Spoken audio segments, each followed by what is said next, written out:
syukurillah asyhadu an la ilaha illallah wa asyhadu anna Muhammadan abduhu wa rasuluh. Allahumma shalli ala Muhammad wa ala alihi wa sahbihi. Alhamdulillah, saudaraku, puji syukur pertama saya ucapkan, saya sendiri merasa bahagia. Kenapa bahagia? Ya cerita historis ya Mas Idris mestinya terlalu tak sengen. Bengi-bengi kok esok-esok kan pokoknya tak jemput. Tapi karena saya tahu siapa Mas Idris itu ya. Ternyata ketika ketemu di sini sama. Ini ketemu dengan para relawan. Betul Pak? Para relawan ya. Kita yang kursi Mas. Mas. Nah, saya biasa di panggung. Ya. Wis ngono kuwi. Siap. Biasane nek jeruk, ana teh, ana susu, ana kopi. Ini biasanya ngajine sedina, Pak. Jadi niki mengke sersan mawon nggih. Serius tapi santai. Alhamdulillah, ini perlu kenalan nggak ini? Kenalan. Saya Abdul Rasid, sekarang saya kelahiran 75, berarti 47 ya Pak ya? 47 saya anak, bojoku meteng ping 10.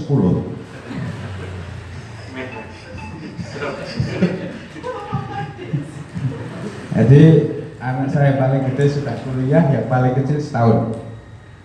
Itu alhamdulillah ganjaran oke. Ini ya Pak ya.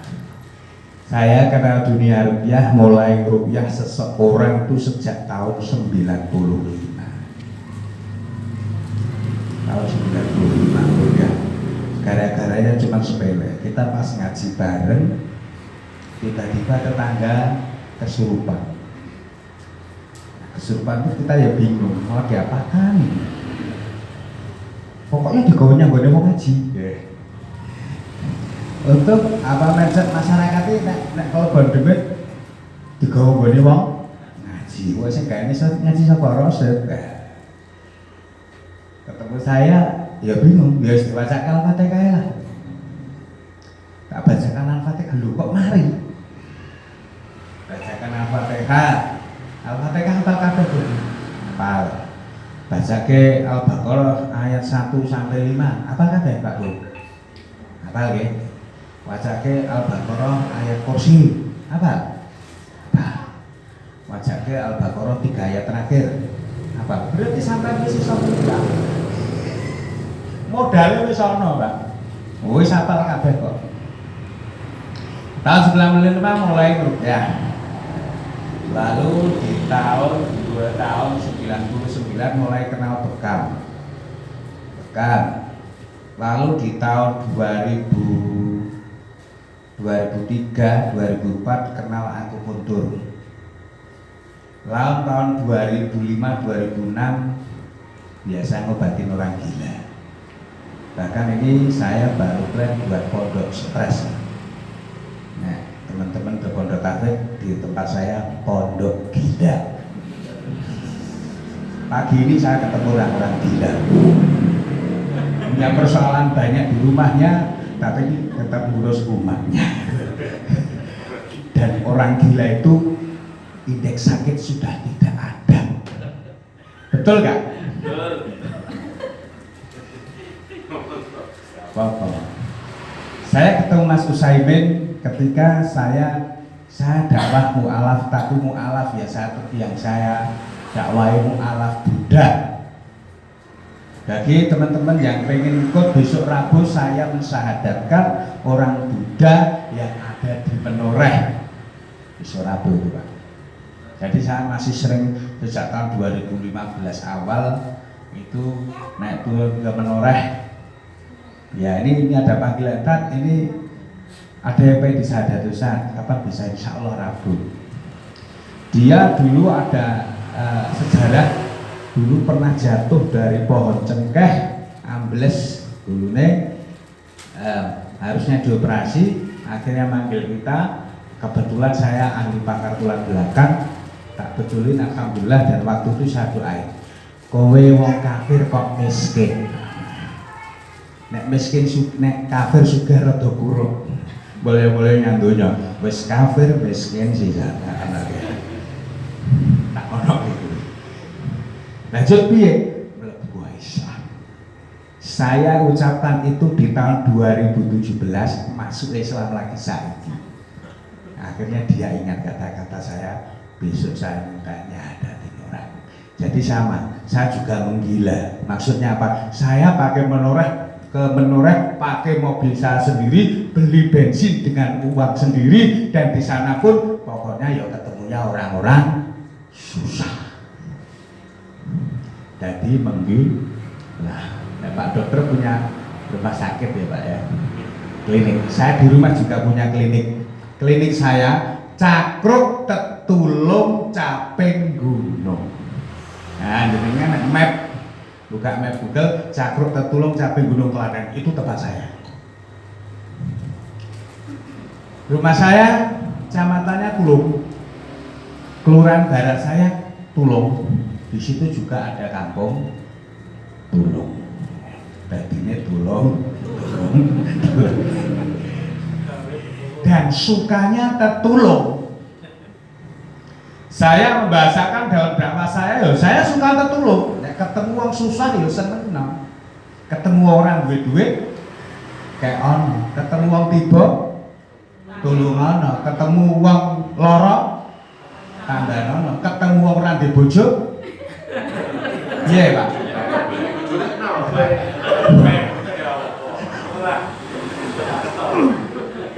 Karena mindsetnya gila, menggila dalam layanan umat. Saya ketemu Mas Musaimin di Menoreh, ketemu Mas Musaimin itu. Tadi Mas Yesus kaget, loh kenal ini Mbak, bola, iya lagi, yo kenal banget, dikira saya nggak kenal.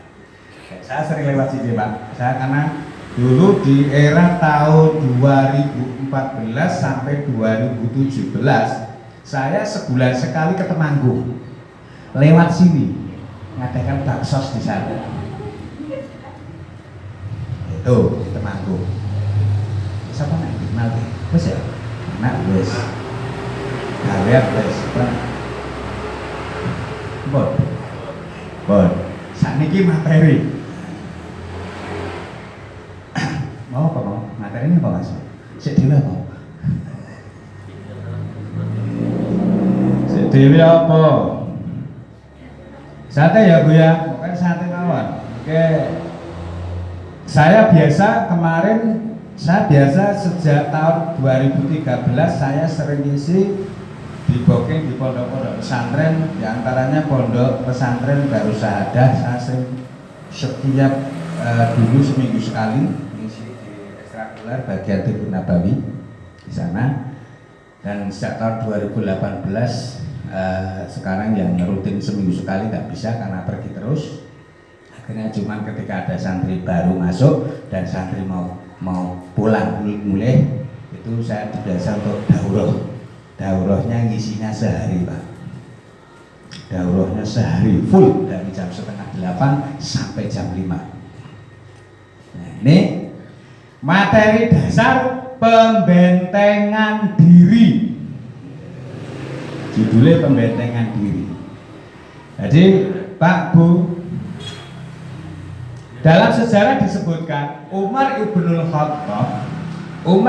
Khattab itu adalah sosok seseorang yang ditakuti manusia dan ditakuti iblis.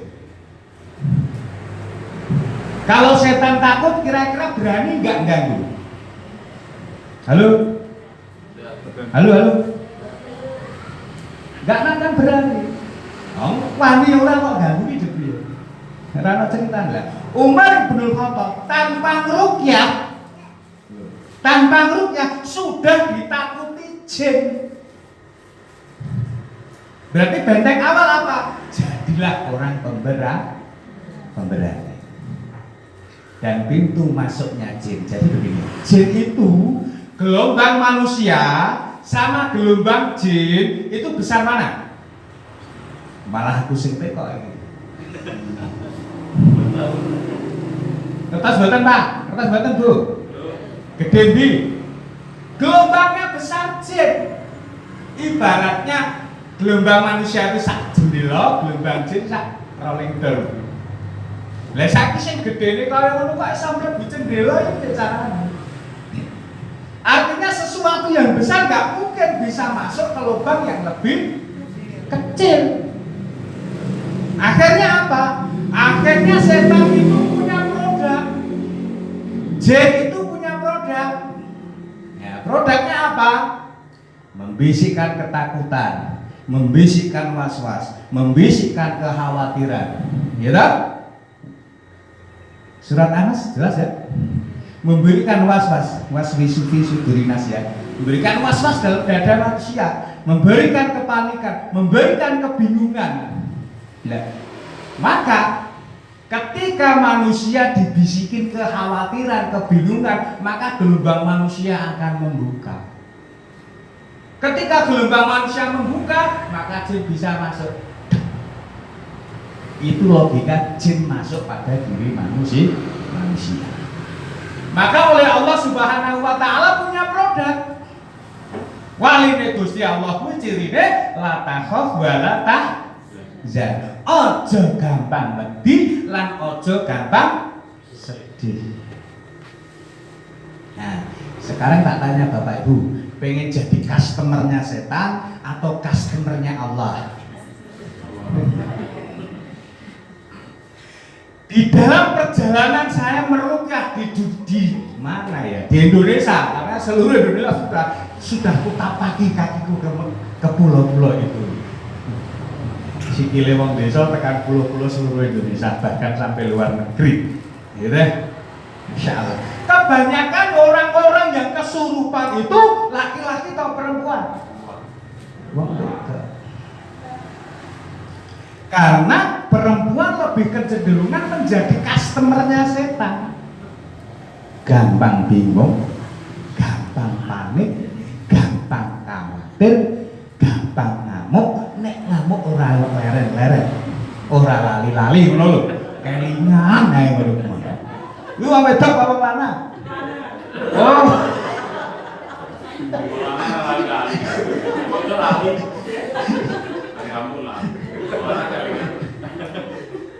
Oh yang desa-desa kae kok ngono, Pak. Niku karya niku kula sumbang nganggo dhuwit, nganggo beras sak bojong lho, Tat. Kula kelingan, padahal wis 20 tahun. Sing lanang ya ora gagas, ora uget. Padahal duwe tuku beras sing ya sing lanang. Kuwi wong wedok apa wong lanang sing gampang keling. Wah. Nah, di dalam perjalanan saya merukyah rata-rata pasien saya bertentu. Karena apa? Keberanian di dalam jiwa itu lebih berani seorang laki. Jadi konsep pembekalan diri agar kita tidak diganggu jin, jadilah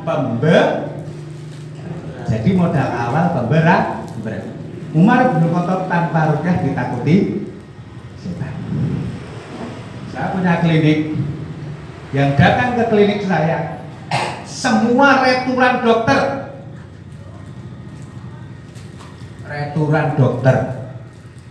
Kemarin terakhir. Saat apa? Jam 12 malam dulu. Niki enten wong deleming. Deleming kene. Mau dengar ya dia. Deleming ngomong apa nek? Ngoceh.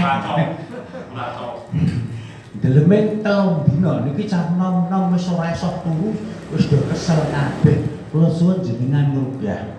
Mesake men demit cetak kudur wae aku. Lha sok ya, Mbak. Wes kuwi HP-ne sing rendah. Mboten kok jenengan kudu mriko. Oke, siap. Kula mriko. Dijemput, saat dijemput datang ke sana kok buat cah nom apa apik. Oh ya kok.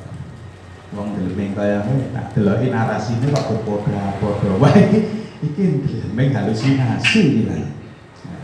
Ya halusinasi itu ya syahid barang. Ya, saya punya pasien rukyah itu rata-rata kalau sudah halusinasi saya mendapatkan job itu. Kondo ini. Iki yo benono jamu wae, dikai jamu iki. Coba ke. Selesai minum pulang. Saya diantar pulang. Orang yang antar saya pulang itu pulang ketemu sana sudah bisa tidur. Goro HP rendah sing dituduh jin. Jadi pembekalan terhadap diri kita agar kita menjadi orang yang tidak terganggu oleh mereka, itu kita tidak boleh menjadi orang penakut. Nah, setan itu paham bahwa pintu untuk mengganggu manusia itu pintunya kekhawatiran, kebingungan, kepanikan, lulak-lulak, plonga-plongo, melamun. Kuwi gampang sing iso dileboni. Maka untuk memuluskan program mereka untuk mengganggu manusia, maka manusia digiring untuk takut. Akhirnya apa? Digiring untuk takjub. Akhirnya apa? Ada orang indigo. Tak tanya, orang indigo itu cah cilik, cah gede, cah tua? Cah cilik, karena anak kecil ini dijadikan bintang iklan. Bintang iklan kok indigo tuwek biare wong edan. Alah wong tua mati kok ganti rokok. Tapi nek sing cah cilik sing muni. Akhirnya seseorang takjub. Seseorang takut, bahkan seseorang membuat dijadikan kompas, anak ini dijadikan kompas untuk pengen tahu dunia lain. Akhirnya produknya setan ini terbeli. Maka kalau ada orang indigo, ngobatine gampang. Bocah kuwi aja kon cerita, njut nek cerita bisa sapa wong masyarakat dikandani. Nek kae cerita aja tegas. Iku demite mlayu dhewe. Karena pasang baliho ra ono wong maca. Kan banyak orang indigo udah mumet. Indigo ra enek sing sanambani ta. Sapa sing ana sapa nek iso nambari loro sing ra enek tambane iki gur lara tuwa kan anggere bajak madang ngomong di tanggane ra tau dipakani. Lara tuwa kuwi anggere bar didusi ngomong di tanggane ra tau didusi. Bagi tukoke klambi apik ya ngomong di tanggane ora tau di kuwi lara tuwa. Tapi nek jeneng bocah, jeneng cit ora enek ngono kuwi berarti lara wae iso. Lah, di dalam rukyah syariah ini adalah aplikasi dari Al-Quran menjadi penyembuh. Maka Al-Quran itu hudaan wasifaan, menjadi petunjuk dan menjadi penyembuh. Nek obat enek sing ora jodoh, nek penyembuh mesti mari. Lah, keyakinan itu harus dimiliki oleh seorang mu'alif sing pengen rukyah, sing pengen dadi ahli rukyah. Menjadi pelayan umat ke orang mudeng ngekon rukyah malah melayu. Kan butuh disangoni. Kegilaannya itu harus dikasih bekal. Kene dari saya dadi. Karena apa? Kita menjadi pelayan umat. Jadi bekal pertama apa? Menjadi orang pemberi. Grup ya, jadi itu takutnya pada manusianya, bukan takut pada bacaannya. Nek grup bacaannya secara MP3, rampung kok. Udah kabeh duwe memori ya, setel ke MP3.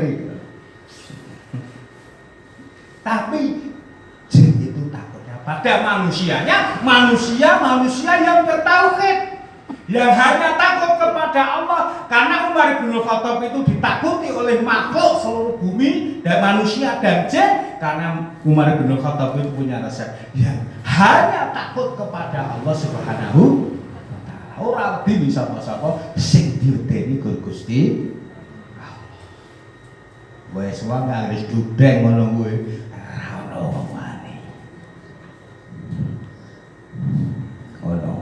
Nek rata-rata wong nang gua ning malah wedi kami bojo. Dadine sing disupi bojo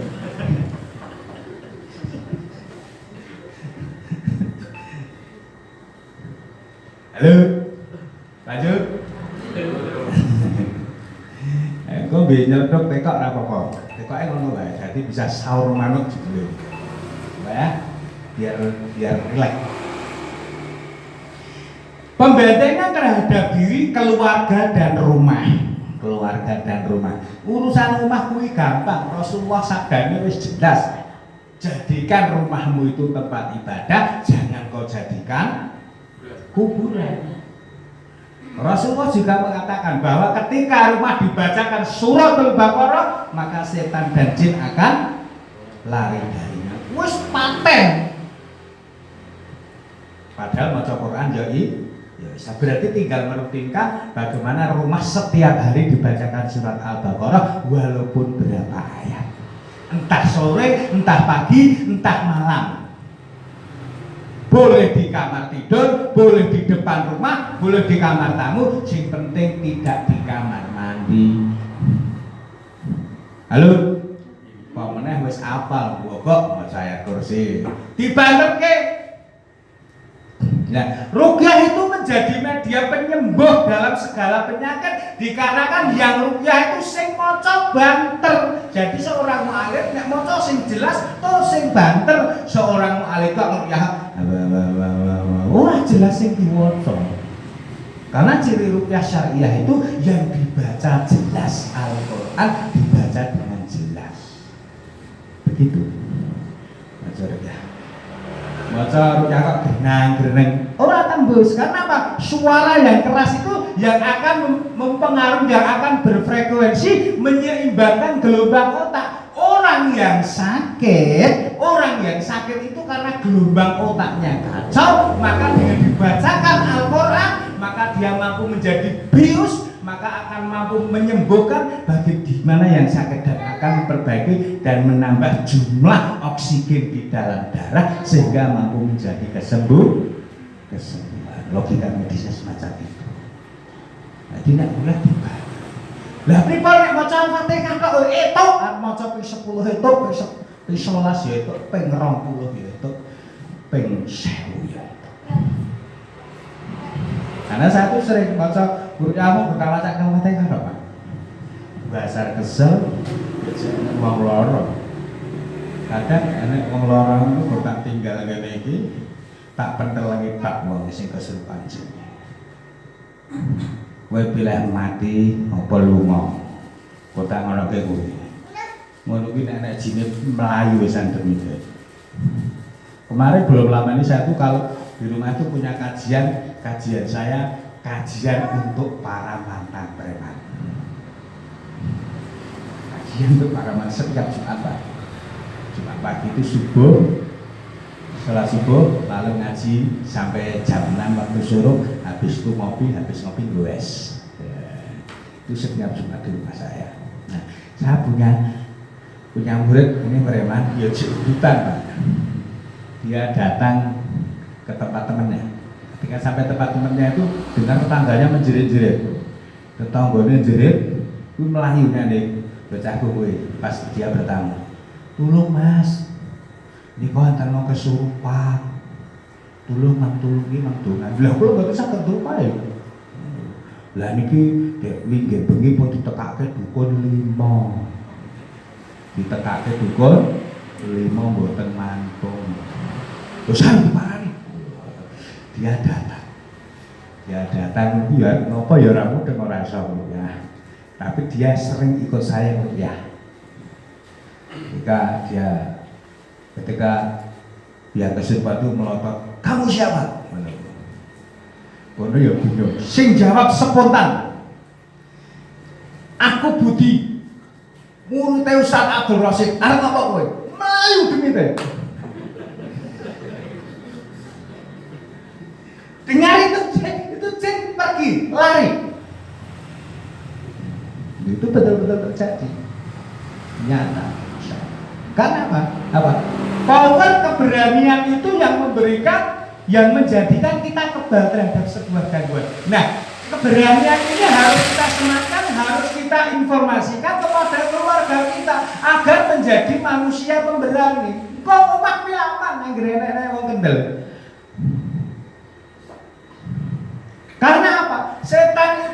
dia akan mengganggu kita dengan berbanyak varian. Saya sering dibawa kita rukyah di rumah makan, yang kalau rumah makan itu dulu rame, tapi tiba-tiba nasi masaknya habis subuh jam 9 sudah basi.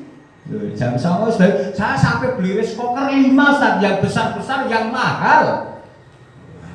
Ngeliwat jam bar subuh, ngeliwat jam 9 wis basi. Apa ora ngeri ya? Iki jane apa ta?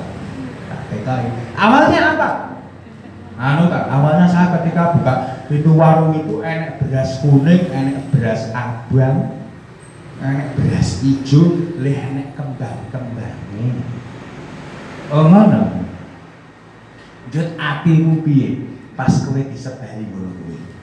Ya wedi lah. Ya wedi iki kok dhising anu sapa? Sekarang salah be aku apa? Nah, ternyata itu bagian dari varian yang dilakukan oleh iblis, oleh setan yang lewat para dukun, yang dia menebarkan sesuatu yang aneh, yang keanehan itu memberikan efek kekhawatiran dan ketakutan. Maka ketika ketakutan terbuka, langsung pintunya buka, blang, langsung sinyalin detek, klik, jinnya masuk. Itu kalau untuk rumah.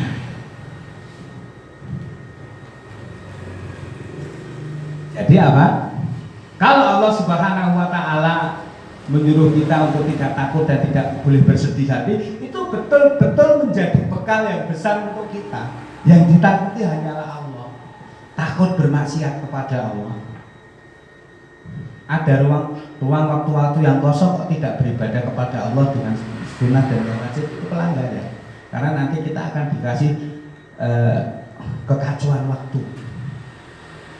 Lebih indah lagi ketika kita diberi keberkahan waktu. Jadi waktu-waktu yang terisi itu kita habis untuk apa? Untuk ibadah. Jadi nek keluarga apa? Bisikan keberanian kepada keluarga dan kondisikan rumah untuk ibadah, untuk baca Al-Quran, terutama Al-Baqarah dibaca walaupun 20 ayat, walaupun 50 ayat sehari sekali. Lakukan terus. Dan itu menjadi rutinitas. Ketika meletakkan baju ya bismillah. Ketika buka tutup pintu ya bismillah. Insya Allah masuk rumah juga assalamualaikum. Insya Allah jin tidak akan bisa. Maka dulu itu ada kesurupannya gon sekolahnya saya kasih dominasinya orang-orang Islam. Mergone apa? Nek wong kafir rasa diganggu wis padha kafir. Betul nggak? Maka kemarin saya yo tak sempat disuruh rukyah anaknya pendeta. Yo tak tekoki kowe goblok mentotan tapi kancamu kok lho tak ganggu. Lah kowe kancamu kok tak ganggu karo piye? Si kafir ya tak kandhani, kowe iki wong kafir rekoso dikena demit sisane. Kowe mati ya ora ono kelangan. Ya betul apa jadi? Oh, nah. Mungkin sedikit ada yang tanya dulu. Monggo silakan. Kalau ada seorang perukyah mengaku melihat jin, dia ada jinnya.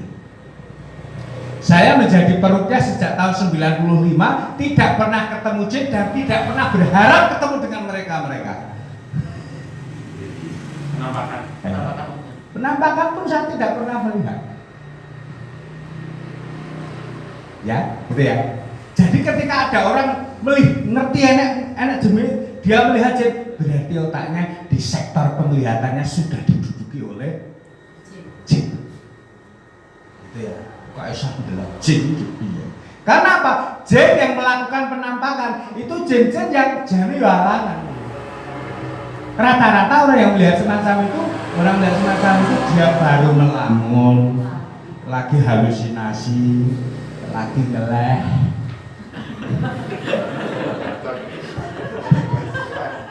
Ya kan ngeleh peteng dong. Ya Pak. Jadi kalau ada orang, saya sering dibilang, jenengan berarti ampuh. Sing ampuh Gusti Allah.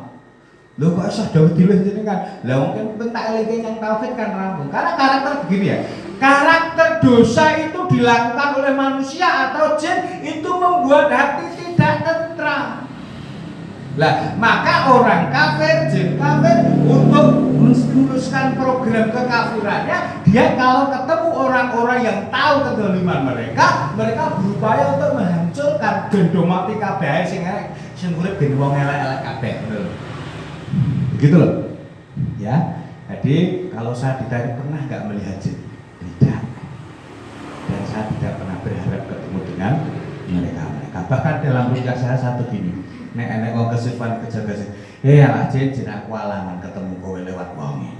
Aku kira pengen ketemu kowe kok ketemu kowe. Karena tenan wis aku wong Islam, kowe kok kafir kok Islam. Nek Islam sing ganggu wong berarti Islam yo ora salat, ya lah. Wis lu mau kene. Ini bukan wilayah. Jadi saya tidak pernah melihat jin. Nek katok jin seret. Apa?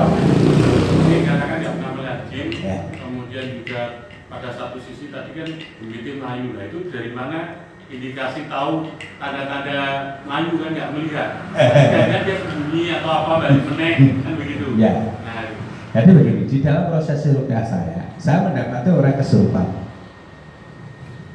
Orang kesurupan, cirinya orang kesurupan melihat orang baik sedih, melihat orang berjilbab anyel, melihat orang baca Quran anyel, melihat orang pergi ke masjid gede, melihat orang beribadah dia benci. Itu ciri orang kesurupan. Ya, ciri sering kita itu melihat dunia baru datang cinta sudah wis malu tak enteng tak rukyah ya tetap tak rukyah. Lalu keluhan itu hilang. Dari keluhan sebelum dirukyah dan setelah dirukyah itu keluhan yang biasa dia keluhkan itu hilang. Jadi semangat ibadah baik pada orang satu sudah muamalahnya seperti kebiasaan sebelum terganggu. Artinya itu berarti jinnya sudah keluar. Walaupun saya tidak butuh ketemu keluarnya yang di orang penting, aturannya bisa atur. Ya Pak ya. Ya Pak ya. Saya mengatakan mereka itu katanya juga melakukan perlawanan itu malah justru kita baca itu lebih keras maka begini ya, maka begini. Dalam proses rukyah itu, saya menggunakan ilmu psikis, saya memanusiakan manusia dan menjinkan jin. Jin kita bunuh jin. Jin, kowe iki kasusé padha, kowe iki duwe perintah sing sama kok ibadahnya Gusti Allah. Kowe tobat to, yang kene iki salah. Monggo direvisi tobat, tak tunggu setengah jam untuk kamu bertobat. Tak kasih ruang setengah jam atau 10 menit untuk kamu memperbaiki perbuatan. Kata gitu. Nah, ketika jin itu dikasih ruang, dia merasa diizinkan. Yang terjadi ada seorang perukyah malah kesurupan, tim perukyah juga malah yang diganggu keluarganya. Rata-rata itu para perukyah yang dia orangnya tensinya tinggi. Jin tidak pernah dikasih ruang. Pokoknya kamu kafir, kamu bejat, kamu gila, kamu jahanam, kamu wes, kamu terlaknat, kamu tidak diampuni dosamu. Ini kata-kata ini yang menyakitkan hati jin, sehingga mereka ngam.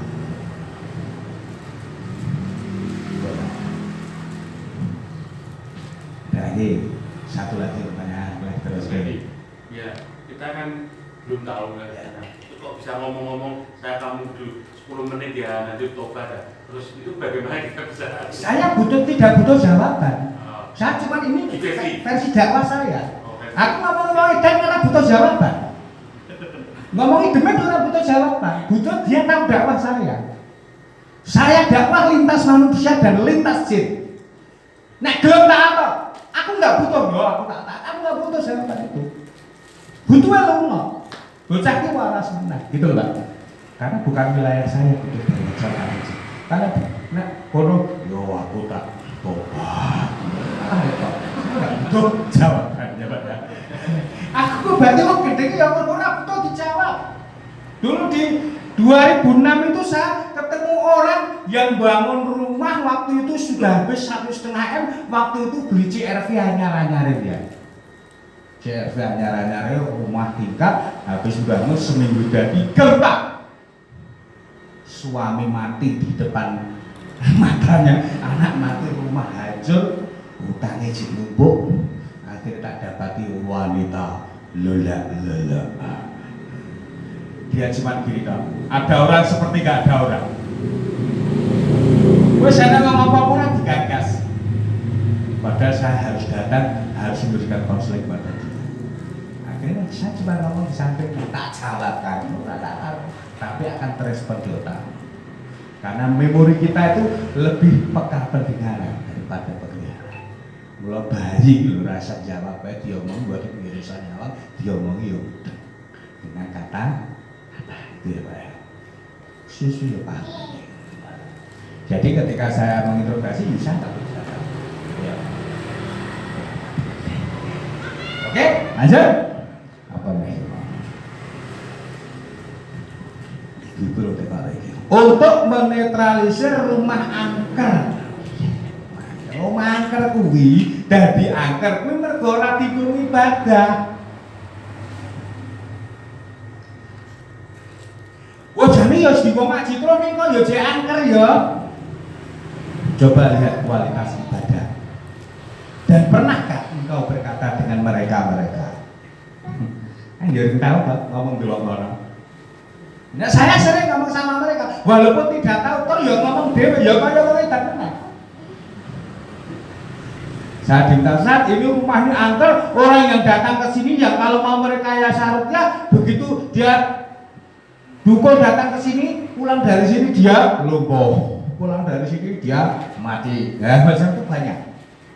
Saya belum lama ini ditelepon orang Jakarta Depok sana.